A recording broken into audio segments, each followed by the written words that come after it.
How'd someone like you end up an outlaw? Much like you, I kind of misbehaved my way here.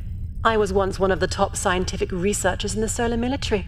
They recognized my aptitude and assigned me to study the various xenos of the Prodigium galaxy. I was naturally scientifically curious about the sexual compatibility between solars and various aliens, so I tended to take a lot of my work home with me. Some saw that as unprofessional. I saw them as cock-blocking bureaucrats.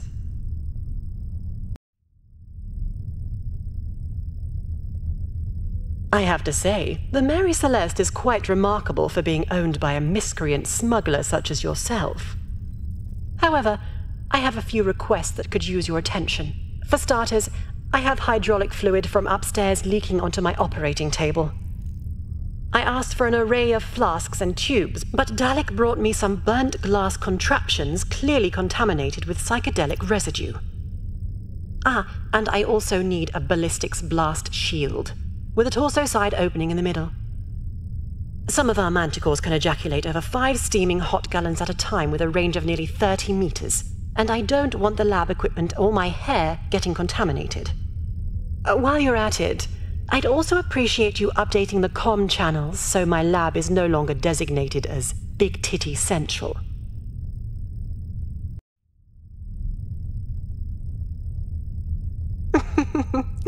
Did you really just hand me a piece of paper with prescription spelled incorrectly at the top, with delicious MILF butthole on the bottom? Don't think you'll have any trouble filling that, eh? By the way, I think I know you. Well, I'd hope so. We have slept together. I used to be the chief of security at the Red Light District in New Vegas. We had some scientist Sheila order 3 Veneran gigolos once. A night with just one of those lads is enough to take your legs out for a week. When I tried to warn her, she just gave me this look like, bitch, please. I will neither confirm nor deny my presence during said transaction. I will confirm, however, that I may have found a way to increase the vaginal and anal endurance of female solars by over 1,000%.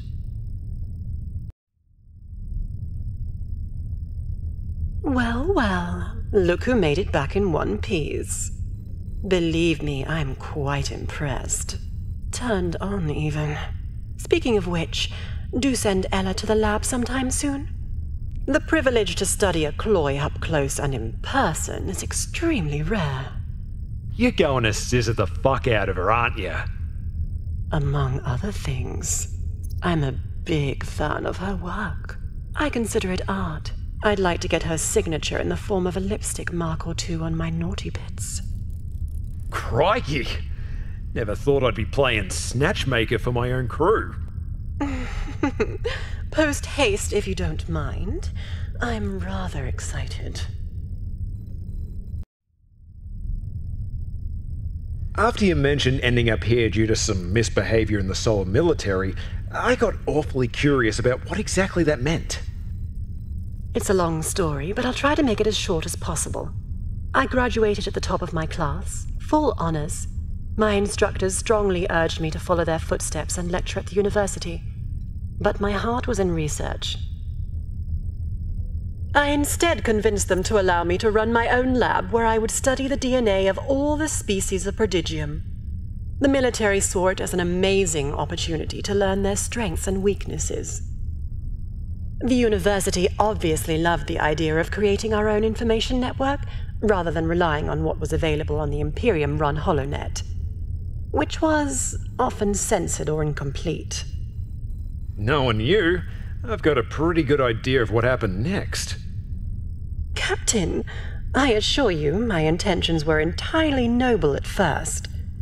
However, obtaining alien DNA required rather diplomatic solutions. I'll be the first to admit my professionalism wavered under such conditions. How'd you end up leaving our planet? My department was the first to get shut down after the Battle of New Vegas. Due to my behavior, I more or less burned my bridges with both the academics and the military. I wasn't exactly excited at the prospect of becoming an emergency ward surgeon treating combat wounds and overdoses, so I moved off-world. I opened up my own clinic where we installed off-the-book cybernetic augmentations. My knowledge of alien anatomy allowed me to serve a rather large customer base. However, since my work wasn't exactly legal or even licensed, business was a little slow at times. How'd that all lead to the manticores? My future employer heard about my services. That's all I can really say for now.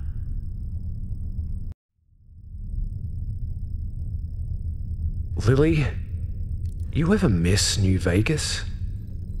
Well, I'm a curious person by nature, so I often dreamed of leaving and experiencing the rest of Prodigium. However, as you know, the Imperium made that rather difficult for us. It never felt like home to you, eh? It certainly was my home, but no. New Vegas never felt like that. Now that I think about it, I never really had that feeling until... well, I came aboard your ship. Are you serious? I'm quite sure.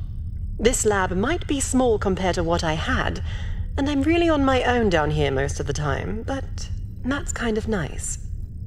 You, the Revolution, the Mary Celeste, it's all given me an opportunity to live life as I always wanted, without oversight or limitations to hold me back. You don't worry about taking things a little too far one day? Captain, I worry about that all the time.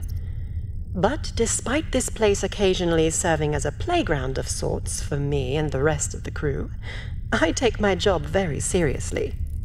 Genetic manipulation is quite ambiguous in its ethics, as is bringing something to life that is not of natural design. Just because you're able to play God doesn't mean you deserve the authority to do so. There is always a cost for scientific discovery, and I'm still not quite at peace with what I paid for the manticores. What happened? Perhaps I'll tell you more when I actually understand it myself.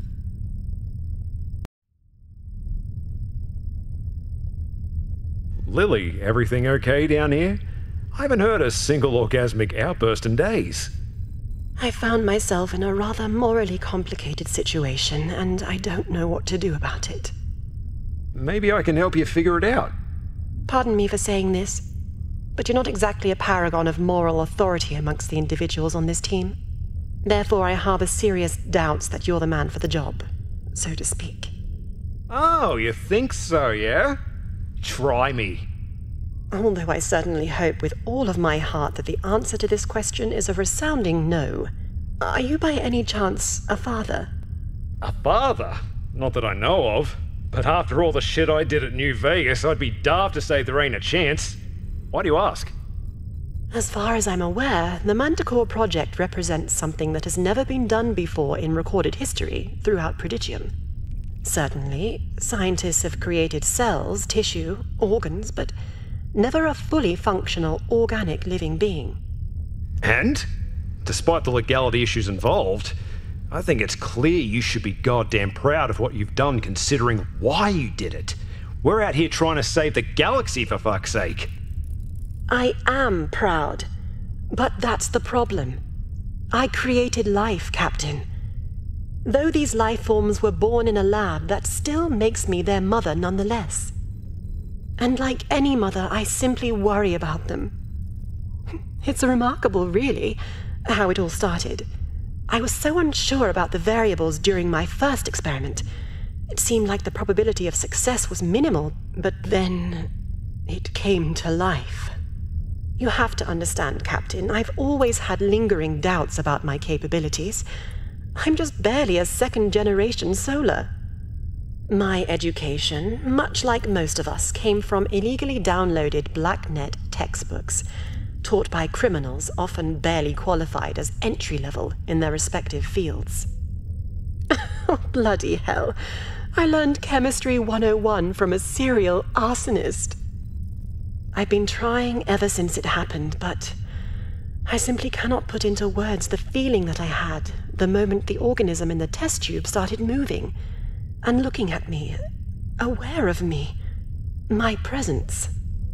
I could feel what it was feeling, almost like it was terrified but also grateful that I was there. There was a connection, a dependence. It wanted me to take that fear of uncertainty away and help it understand what it was and how to survive. So I swore that I would. What happened to it? He was called Mantic Zero, and I failed to protect him. But he's out there, somewhere, and I'm going to find him. Lily, I'll be there for you when you do. I appreciate that, Captain.